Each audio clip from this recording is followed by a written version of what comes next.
Hari ini saya dan kelompok saya, Nadia dan Rika, akan menjelaskan tentang proyek UAS analisis perancangan yang berjudul Penerapan Model Waterfall pada Perancangan Sistem Informasi Pendaftaran Rawat Jalan di Balai Pengobatan.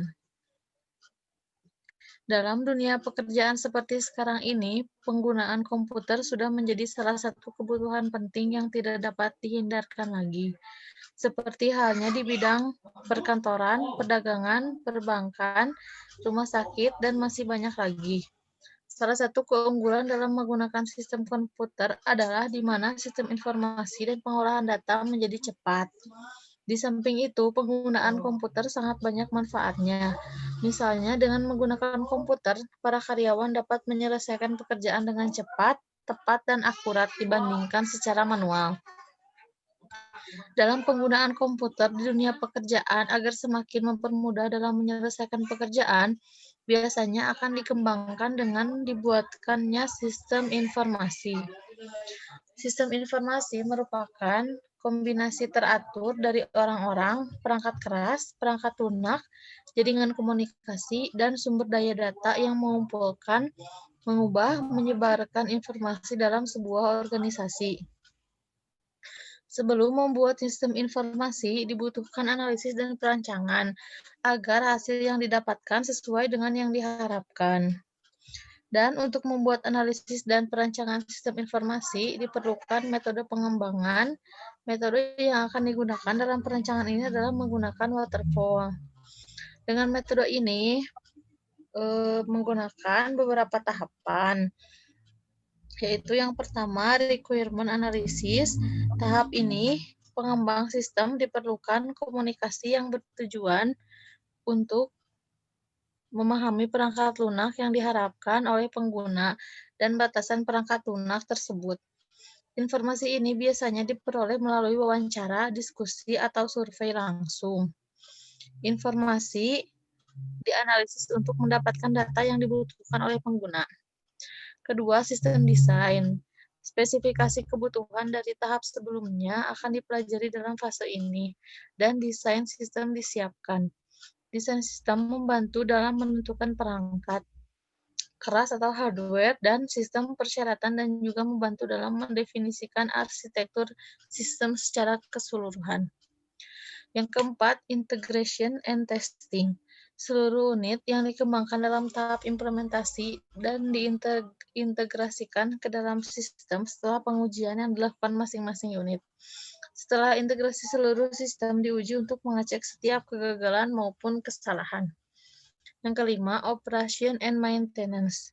Tahap akhir dalam model waterfall, perangkat lunak yang sudah jadi dijalankan serta dilakukan pemeliharaan atau maintenance. Pemeliharaan termasuk dalam memperbaiki kesalahan yang tidak ditemukan pada langkah sebelumnya. Perbaikan implementasi unit sistem dan peningkatan jasa sistem kebutuhan baru. Jika digambarkan, kira-kira seperti ini gambar model pengembangan metode waterfall tahap-tahap yang sudah dijelaskan tadi. Namun dalam dokumentasi yang akan dibuat di sini hanya ada beberapa bagian saja. Yang pertama, requirements yang akan dijelaskan oleh rekan saya, Nadia. Saya akan menjelaskan tentang requirement. Requirement fungsinya untuk mendukung pelaksanaan aplikasi sistem database pasien. Maka perlu adanya dukungan sistem komputer yang memadai, baik dari segi perangkat keras, perangkat lunak, maupun manusia sebagai pelaksana. Perangkat yang digunakan dari perancangan dan pembuatan sistem aplikasi ini diantaranya yang ke-1, kebutuhan perangkat keras atau hardware. Spesifikasi hardware yang diperlukan adalah sebagai berikut. Minimal terdapat A. Operating System, Windows 7 untuk CPU client, B. Prosesor, Pentium Core 2 Duo 2.20 GHz, C. Memori berkapasitas RAM 1 GB, D. Monitor SVGA Color 15, E. Hard disk berkapasitas 160 GB, F. Keyboard, standar keyboard, G. Mouse, standar mouse, dan H. Printer. Kebutuhan yang kedua yaitu kebutuhan perangkat lunak atau software. Spesifikasi software yang diperlukan adalah sebagai berikut.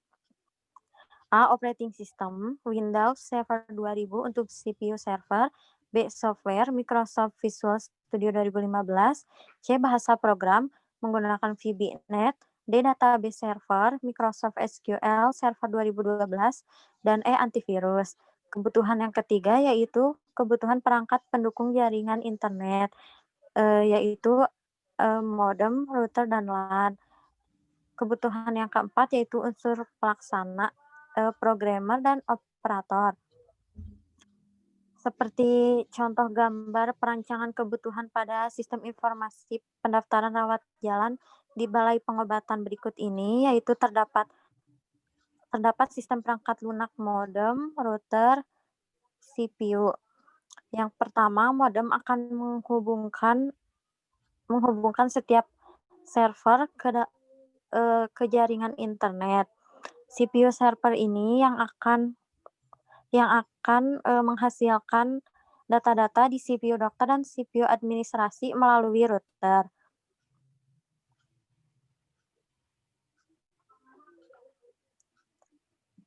Yang kedua, analisis. Sistem ini akan membahas tentang pendaftaran pasien, kunjungan pasien, terapi untuk pasien, dan pelaporan. Yang pertama, sistem pendaftaran pasien. Di sini pasien akan memberikan data kepada petugas untuk disimpan dan untuk mengetahui data dan berapa jumlah pasien yang terdaftar di balai pengobatan tersebut pada hari itu. Dengan begitu, akan semakin mudah mengetahui jumlah pasien. Dan data pasien yang dicatat antara lain nomor rekam medis, tanggal pendaftaran, nama, jenis kelamin, umur, pekerjaan, alamat, dan riwayat. Yang kedua, sistem kunjungan pasien. Pasien terlebih dahulu harus terdaftar untuk melakukan kunjungan, kemudian pasien memberikan keluhan yang dirasakan, diperiksa, dan didiagnosa oleh dokter. Yang ketiga, sistem terapi untuk pasien. Di sini berisi atau mencatat tentang terapi atau obat yang diberikan dokter kepada pasien setelah diagnosa pasien diketahui. Yang keempat, sistem laporan. Laporan ini dilakukan untuk memberikan bukti otentik kepada pimpinan poliklinik agar pimpinan dapat mengetahui keadaan dan kejadian di poliklinik tersebut.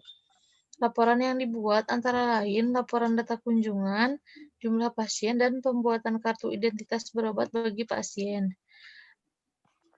Kebutuhan sistem.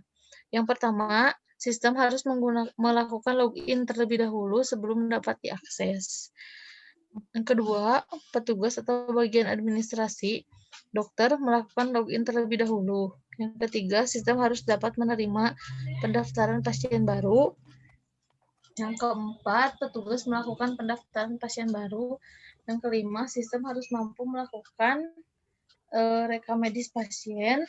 Yang keenam, sistem harus mampu menyimpan dan tindakan medis yang dilakukan. Yang ketujuh, dokter melakukan tindakan medis dan disimpan dalam sistem. Yang kedelapan, sistem harus mampu mengecek stok obat atau membuat resep. Sistem dapat menampilkan data diagnosa, data kunjungan pasien, dan mampu mengeluarkan laporan. Di bawah ini singkatnya dari alur pasien di balai pengobatan dari mulai pendaftaran sampai pasien pulang. Yang pertama, pasien datang ke loket pendaftaran, lalu pasien menunggu di ruang tunggu, selagi menunggu panggilan dari dokter. Setelah dipanggil, pasien akan dilakukan pemeriksaan oleh dokter. Setelah itu, pasien melakukan administrasi pembayaran, lalu pasien diberikan obat, dan setelah itu pasien pulang.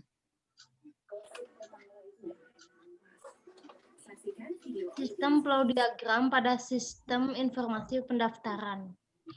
Identitas pasien yang berobat pemeriksaan awalnya dicek BB dan suhu. Pihak administrasi menyerahkan file berkas pasien ke dokter. Nah, selanjutnya pemeriksaan oleh dokter kepada pasien. Yang selanjutnya diagnosa dan resep dari dokter diserahkan kepada petugas administrasi. Yang kelima, administrasi memberikan obat kepada pasien. Yang keenam, laporan data pasien dan rekam medis dan data administrasi. Kurang lebih sistem flow diagramnya seperti ini. Di data petugas administrasi ini terdapat beberapa laporan yang tadi saya sebutkan. Di sini ada perancangan sistem DFD. Dari mulai pasien sampai dengan pembayaran transaksi. Pasien datang melakukan administrasi ke bagian pendaftaran. Di data pendaftaran itu ada data pasien dan data kunjungan. Setelah beres dari pendaftaran atau bagian administrasi, pasien akan diperiksa oleh dokter. Dari dokter itu akan mendapatkan pemeriksaan dokter dan resep obat.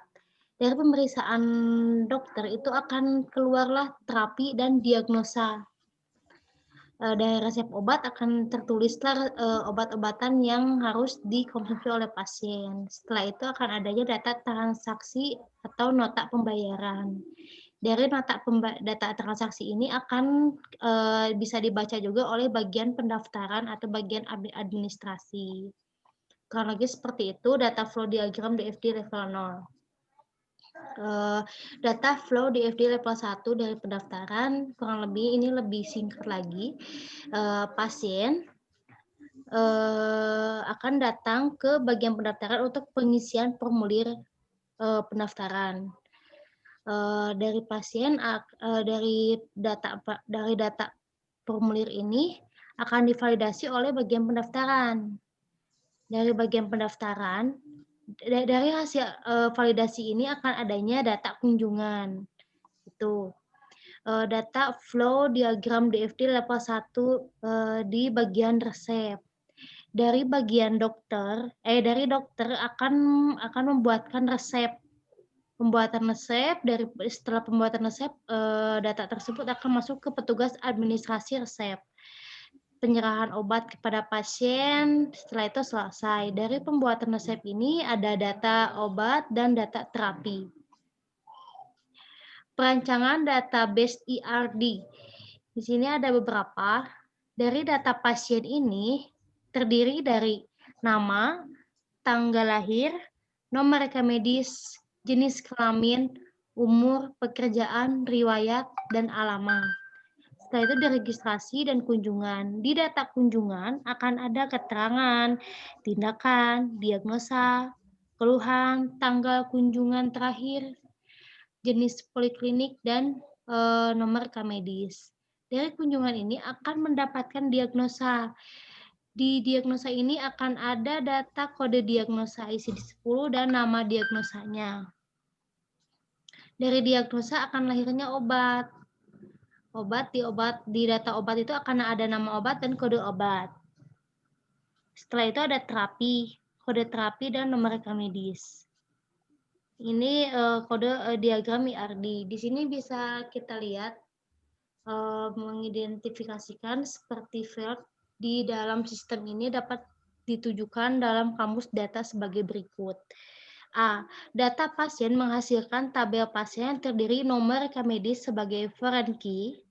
Di sini nomor rekam medis sebagai foreign key, tanggal daftar, nama, jenis kelamin, umur, pekerjaan, alamat, riwayat, secara singkat akan dapat dijelaskan pada ringkasan berikut. B. Data kunjungan menghasilkan tabel kunjungan yang terdiri dari nomor rekam medis sebagai foreign key kembali,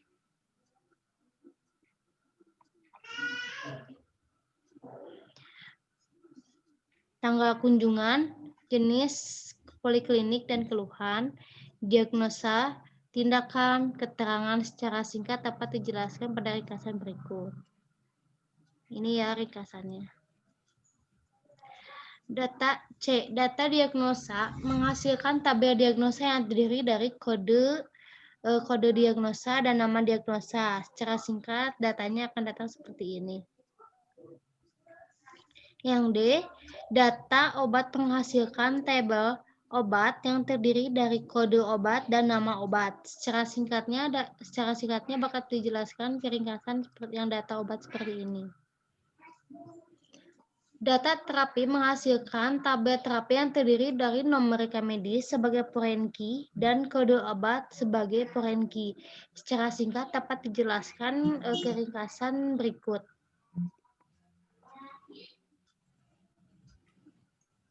Perancangan user interface.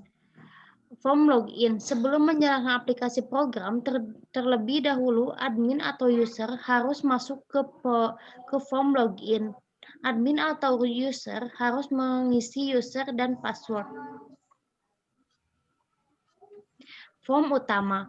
Menu utama terdapat beberapa menu item di antaranya master, data, cetak, utility, dan about. Form data pasien. Pada form ini, admin atau user dapat menginput data pasien yang belum pernah tercatat sebagai pasien di balai pengobatan. Ini ada form pendaftaran pasien baru. Kalau misalnya pasien baru harus mengisi dengan lengkap.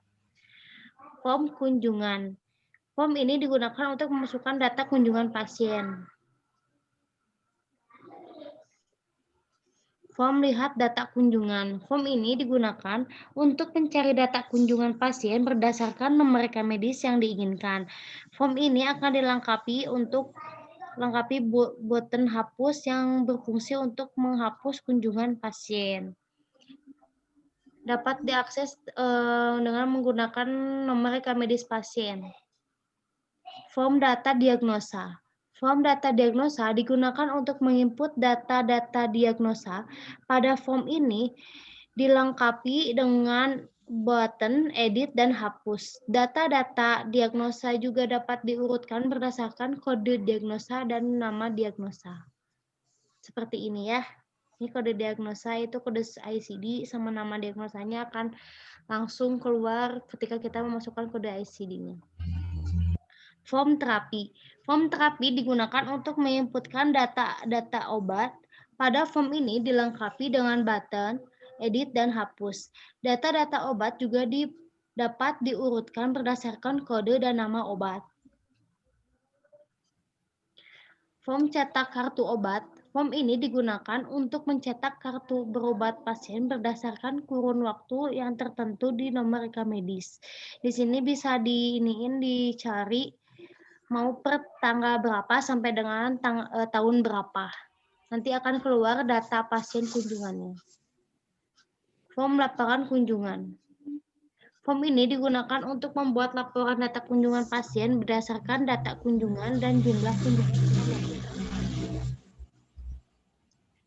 Kurang lebih seperti ini output cetak kartu obat pasien. Demikian dokumentasi sistem pendaftaran rawat jalan di Balai Pengobatan dengan menggunakan metode waterfall yang telah kelompok kami buat. Mohon maaf apabila ada pembuatan dan penyusunan dokumentasi ini banyak terdapat kekurangan ataupun kesalahan. Cukup sekian presentasi dari kelompok kami. Wassalamualaikum warahmatullahi wabarakatuh.